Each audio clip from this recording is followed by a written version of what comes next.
This is a detailed review of the Canon R5, the R6, and the EOS R. I'll cover the strengths and weaknesses of each camera together to help you make an informed decision. Now, I was fortunate to have the Canon EOS R5 before it was released.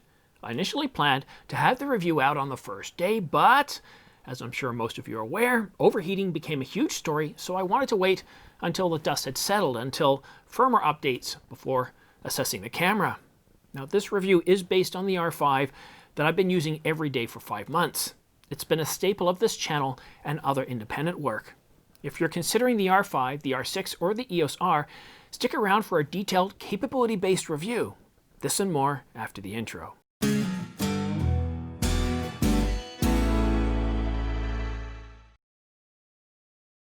Hi, I'm Simon. Thanks for tuning into The Ordinary Filmmaker. Subscribe to get notification of new videos like this one so you don't miss any news, rumors, gear reviews, or tutorials. And to make things more exciting, I'm giving away a brand new Canon EOS R5 full-frame mirrorless camera to one lucky viewer. Details are in the description down below, or you can watch this video here. Please look at the terms and conditions as there are some age and location restrictions. Overheating caused a lot of controversy in the early days of the R5's release. Canon spent months marketing the R5's video capabilities, saying little about photo specs. It took a while for the dust to settle. Canon quickly issued firmware 1.1.0, and it greatly improved the overheating issue. The R5 was now able to record video for longer periods without overheating, and cooldown times dramatically improved. In fact, the R5 can now record unlimited video with temperatures at or below 60 degrees Fahrenheit, which is about 18 degrees Celsius. But the R5 would still overheat above this temperature to varying degrees. Not a big issue for colder climates like the one I live in, but a definite showstopper for those in hot and humid climates. It's important to note that overheating is only an issue with select video modes and not photo modes. Now, firmware 1.1.1 added minor updates to the Canon R5, but the R6 saw significant updates, including overheating control that the R5 got in firmware 1.1.0. Firmware 1.2.0 did little for the R5, but intervalometer issue on the R6. Many had hoped to see C-Log 3, Cinema Raw Light, and the elimination of the 30-minute record limit. I know what you're thinking. Why start a review talking about firmware updates? Well, look at the EOS R. It was universally panned when it was first announced, and for good reason. It had lots of issues, including the normally reliable autofocus system was buggy and unreliable. However, by firmware 1.4, the EOS R became a solid camera for both stills and video alike. Eye autofocus was dependable. Does the EOS R give you the capabilities you need as a professional photographer, or is it missing key capabilities needed to get the job done? I'll measure the R5, the R6, and the R5 against 19 capabilities or outcomes and 8 different shooting scenarios to help you decide which camera is best for you. This review isn't about which camera has the best specs, but what outcomes each camera delivers and how well it delivers those capabilities. To simplify all the information I'm presenting, I'll use this heat map. Red means the capability doesn't exist or performs it poorly, while green means that it performs it very well. It's a simple heat map designed to give you a visual of how well each camera performs at a quick glance. I'll use chapters at the bottom of the video so you can jump around and watch what you want when you want to. And at the end of the video, it's up to you to ask the following questions. Does the heat map that I've created here reflect the capabilities you need? Do you agree with my analysis? And what capabilities do you consider mandatory for your workflow? This method is very helpful when looking at multiple cameras with so many capabilities. This is a high-level review designed to help you identify the best camera for your workflow. And if you're ready to purchase either of these cameras, please use my affiliate links down below to help support this channel. Accurate and reliable autofocus measures the ability of the camera to accurately focus on the subject's face or eye, regardless of lighting or where the subject is in the frame, in movement, or even if it's an animal. Now, all 3 cameras perform autofocus very well, but the R5 and the R6 get a major update over the EOS R, making it the best autofocus system found in a stills hybrid camera.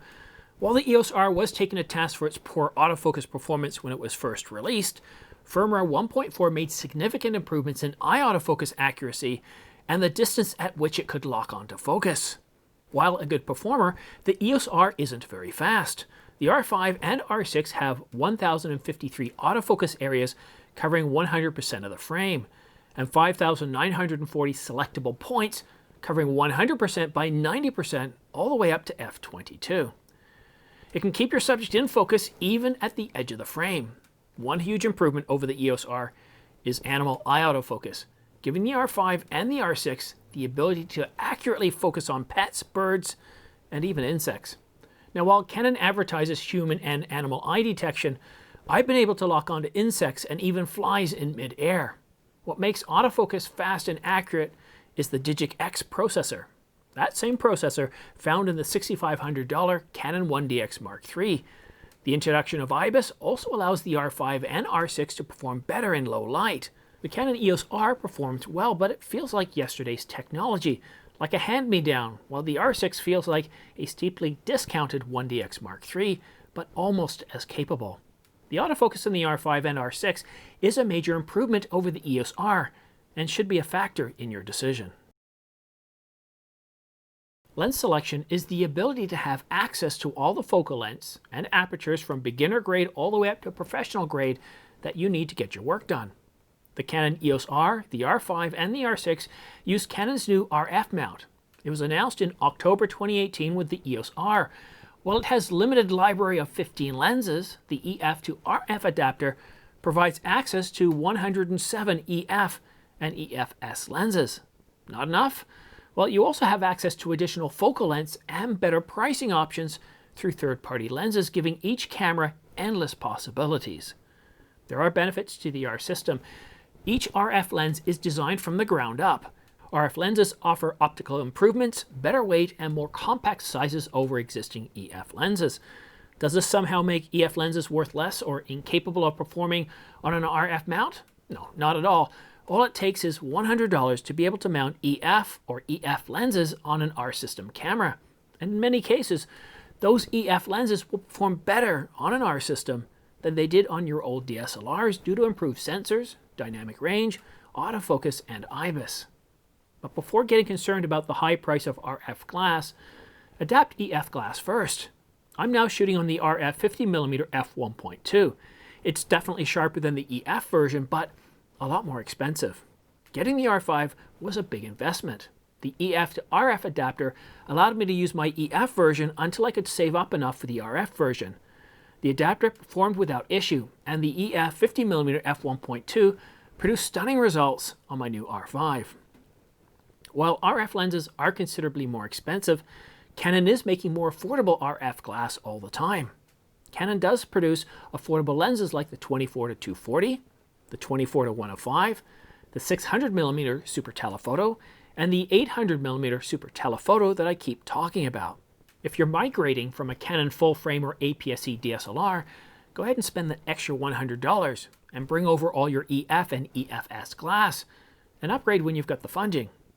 Even your EFS glass will perform better on an R system camera than what you had before, but you need to be aware, the crop that EFS lenses provide on your APS-C camera is maintained on the EOS R, the R5, and the R6.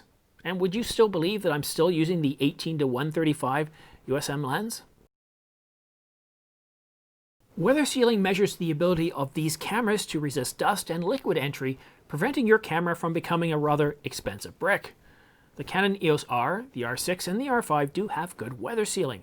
The R5 is better engineered and more tolerant to harsh climates, but these cameras aren't engineered against being dropped in water or sustained exposure to heavy downpours. Damage caused by water isn't covered by your warranty. Now, weather sealing significantly does reduce the risk of water and dust entry into the camera, causing damage. The industry measures how well a device can resist liquid and water entry using the IP standard, and IP stands for ingress protection. It's safe to say that the EOS R, the R5, and the R6 have level 6 protection against dust particles, but has limited liquid protection of 4, giving it an IP64 rating. Filming with a mic plugged in or an external recorder, and that protection drops to IP61. If you're going to film outside in snow or rain, make sure that you have those rubber flaps closed. Failing to do so increases the odds of an ingress event bricking your camera. The weather protection Canon offers is similar to the competition, but nowhere close to what modern smartphones offer. Believe it or not, the iPhone, it provides IP68 and is engineered to withstand being immersed in water up to 3 feet for up to about an hour. Now, while each camera provides good weather sealing for photographers, make sure the rubber flaps are properly sealed and only L-series lenses are weather sealed. So if you've got an R5 or R6 and you're using EFS glass, well, you may want to save up your money because they can easily let in moisture and that can damage the body. Monitoring measures how capable the camera can display your subject or landscape, and camera telemetry like exposure, f-stop, ISO, and other information readily when needed.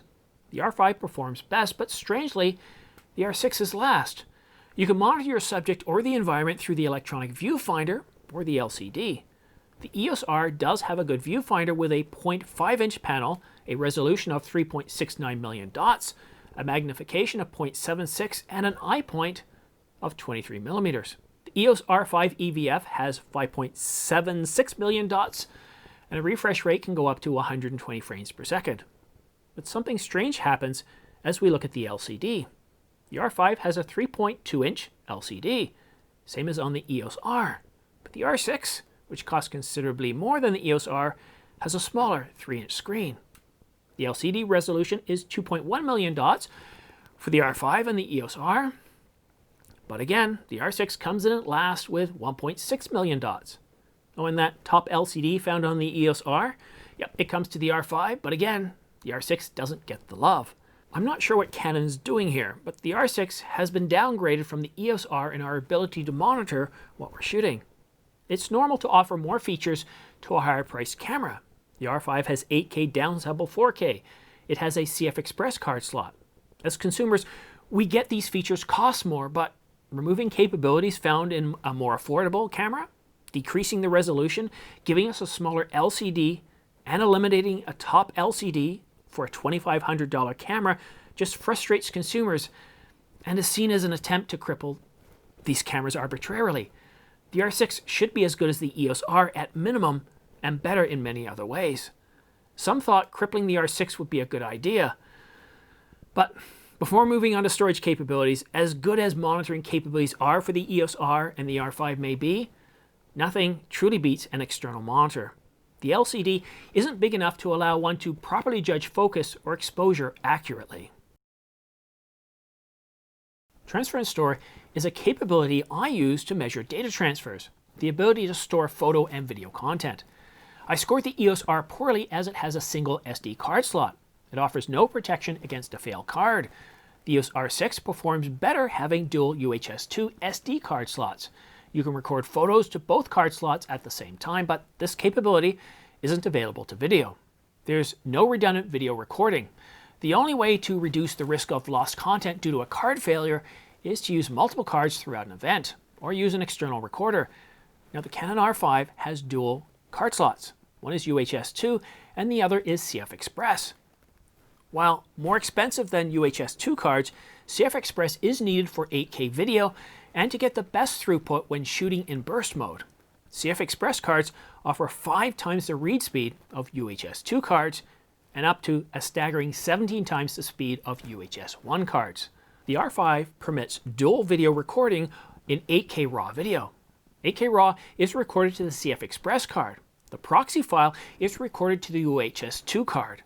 You might score the cameras differently based on your needs, but having dual cards is a huge improvement to my workflow. I record a lot of video and shoot stills for family needs, YouTube, and other business opportunities. Now, while I'm limited to recording video to one card slot at a time, I default to CF Express for video and record photo to both cards. I'm always switching out CF Express cards depending on the shoot, but the SD card is my go-to place, stays in the camera, so if I need a photo, no problem. I can always find it on the SD card. The EOS R with a single card slot offers no protection against a card failure.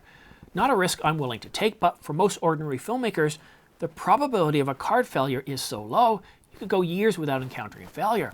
But here's a quick tip. Replace your SD cards every 2 to 3 years to reduce the risk of a card failure. The odds of a failure increase with age. I use rapid image capture to measure the capability of the camera to capture and store photos. The stated capture speed of the EOS R is 8 frames per second, 12 frames per second for the R5 and R6 when shooting mechanical, and 20 frames per second when shooting electronic on the R5 and R6. When looking at specs, these cameras seem close in capability, which is why I don't look at specs. I look at the results. The EOS R scores poorly with continuous autofocus dropping to about 3 frames with all shots in focus. The R5 and R6 with continuous eye autofocus with both cards recording is able to record around 7 or 8 frames per second with every shot in focus. Now the EOS R is just too slow for any fast action photography. The R5 and R6 are much faster and good for most shooting scenarios.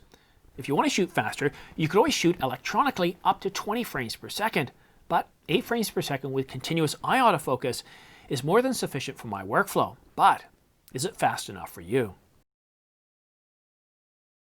Image quality measures the accuracy of the image or video in live from what the camera delivers. This capability requires a lot of components from firmware, the sensor, processor, dynamic range, ISO, and even how you set up the camera before taking a shot. The EOS R has the softest image of the three, due largely to the old Digic 8 processor found in the 5D Mark IV. It's much slower than the Digic 10 found in the 1DX Mark III, the R6, and the R5. The Canon R6 and R5 have better noise reduction and color accuracy. They're able to perform many more computations per second to prevent soft video and stills compared to the EOS R. Now, I know what you're thinking. The R5 has 45 megapixels and will have more noise, right? Well, yes and no. The R tops out at 30 megapixels. If we downsample an R5 image to 30 megapixels, you'll find that both cameras produce similar amounts of noise. But the R5 provides more options for cropping in post and allows images to be blown up more. A huge enabler of better image quality in the R5 and R6 is that really fast Digic 10 processor. Its extreme speeds makes complex in-camera calculations possible with improved autofocus performance and image quality. The Digic X is not a minor upgrade over the EOS R, but is a significant leap forward. IBIS, along with a new processor, sensor, dynamic range, allows for detailed in-focus images even when shot in low light. And if you shoot JPEG, you really should consider moving up to the 10-bit HEIF images. These cameras see images differently. The EOS R produces images towards the green and almost a stop brighter than the R5 and R6, which produces images a little bit more to the magenta. One other benefit provided by the EOS R and the EOS R5 and R6, often overlooked by others, is the upgrade effect these cameras have on your existing lens library. Images look better on the R5 and R6 with the same lens compared with the EOS R. Now this doesn't mean that the EOS R provides poor results. Keep in mind, this is the same sensor found in the Canon 5D Mark IV, and overall similar specs. Image quality is more than sufficient for professional photographers and offer great value for the price, but it is a 4-year-old camera. Does the improved R5 and R6 image quality win you over? Is it enough to get you to spend $2,500 on the R6 or $3,800 on the R5? Dynamic range measures the difference between the darkest and lightest parts of an image. The larger the range, the better. The EOS R has the same sensor as the 5D Mark IV. Both cameras have similar specifications, with neither one being the clear winner over the other. Dynamic range is no difference. The 5D Mark IV is 0.2 stops better than the EOS R through the entire ISO range. What's surprising though is that the R5's dynamic range isn't as good as the 5D Mark IV from ISO 800 onwards. Yep, the 5-year-old camera has better dynamic range than the R5. From ISO 100 to 800, it's a bit of a fight for top spot. Now all cameras perform well, but not great. The R6 comes out on top with a half stop better than the EOS R. But for the best dynamic range, be sure you shoot in RAW mode for photos and stills and C-Log for video. Shooting otherwise severely cuts down your dynamic range potential. Build quality measures the materials used and how well the cameras are put together, the camera's durability, and the ability to tolerate environmental factors. The R5 has a magnesium alloy body and chassis with some components consisting of polycarbonate and glass fiber. The R5 is well balanced and feels like the 5D Mark IV, but not built as tough. It's 70 grams heavier than the EOS R, better sealed, and able to dissipate heat better than the R6 and the EOS R. However, Better internal layout and heat dissipation technologies would significantly reduce overheating in video modes, but more on that later. The EOS R was introduced with a slider button thingy, or whatever that was called. This was removed in the R5, bringing back the joystick. The EOS R isn't as durable as the R5 or the R6. It was rushed to market, filling a gap in the growing worldwide full-frame mirrorless market, letting the market know that Canon, while late, was committed to pursuing mirrorless cameras. Many panned the EOS R in 2018, but Canon made significant improvements in subsequent firmware updates. The EOS R is a solid camera for photographers and some videographers. The EOS R wasn't as capable enough in video modes for me, so I ended up getting the R5. And that being said, the R5 is still a highly capable camera.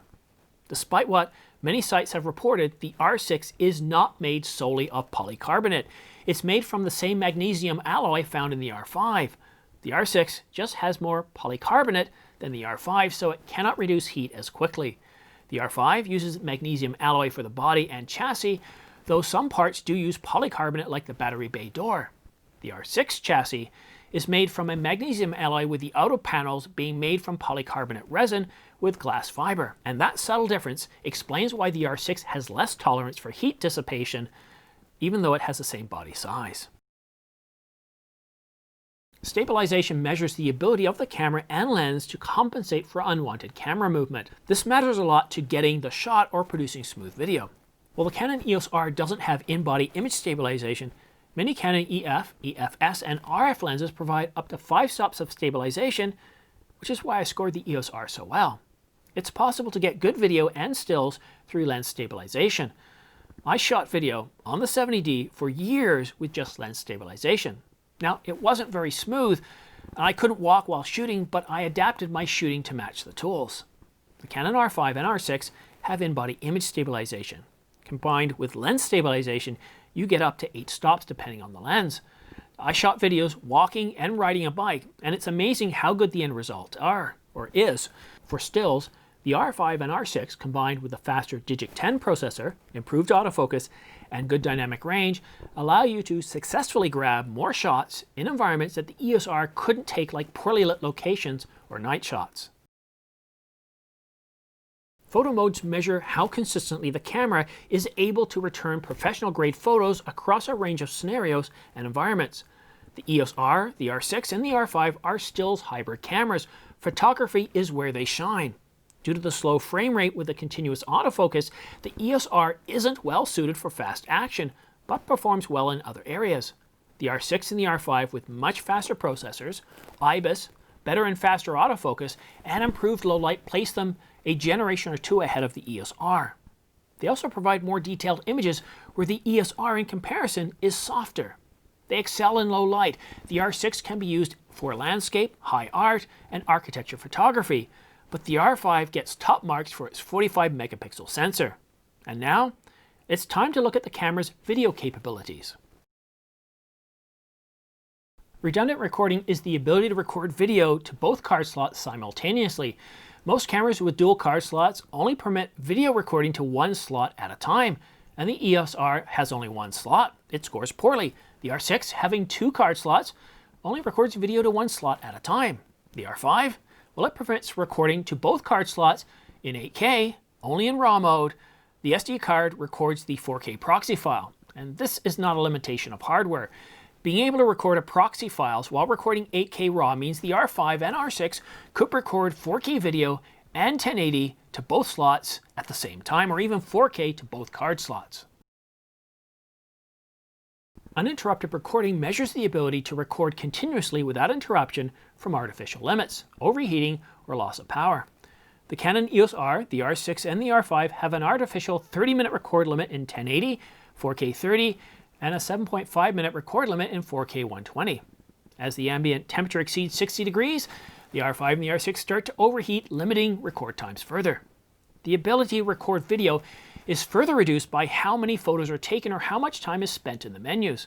While the R5 can record 4K 30 without overheating, the R6 is limited to 50 minutes before overheating occurs based on the ambient temperature of 73 degrees Fahrenheit, or 23 degrees Celsius.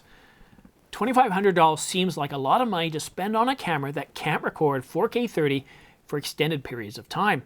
I know what you're thinking. 50 minutes is a decent amount of time.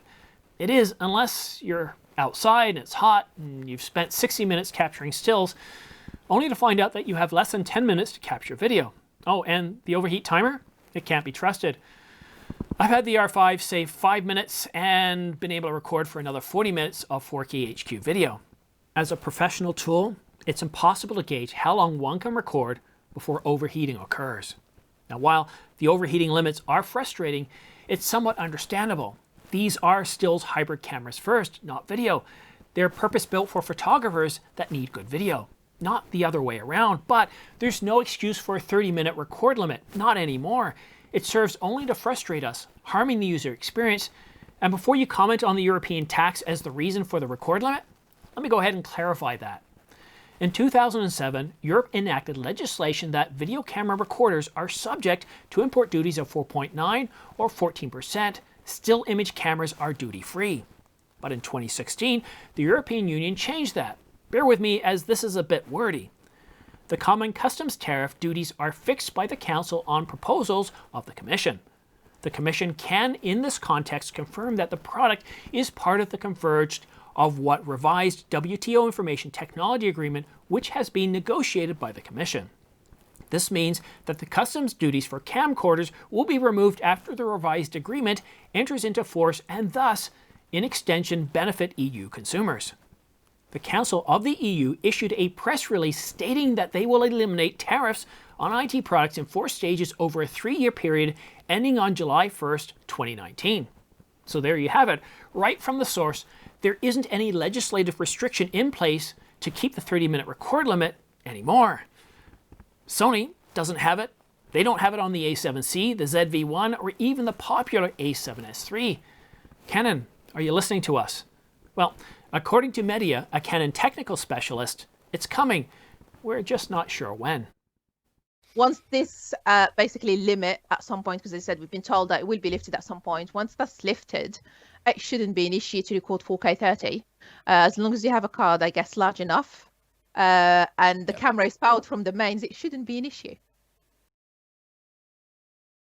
Wide video support is the ability of the camera to deliver a wide range of video resolutions and refresh rates. To get a good score, any camera should be able to deliver the basic frame rates, as well as 60, 120 frames per second in 1080, and 24, 25, and 30 frames per second in 4K. Now the EOS R records 4K at 24, 25, and 30 frames per second, and up to 60 frames per second in 1080. In all video modes, you have the option of recording in All-I or IPB, and it also comes with Canon Log and HDR movie recording. But it is missing 120 frames per second in 1080. Now, while the EOS R does offer 120 frames per second, it does so only in 720. Now, this wasn't well received in 2018, and it isn't aging well in 2020. But the question to ask yourself for this capability, do you need 120 frames per second in slow motion? Now, I only shoot 120 a few times a year, but it's an essential storytelling tool, as can be seen with these birds.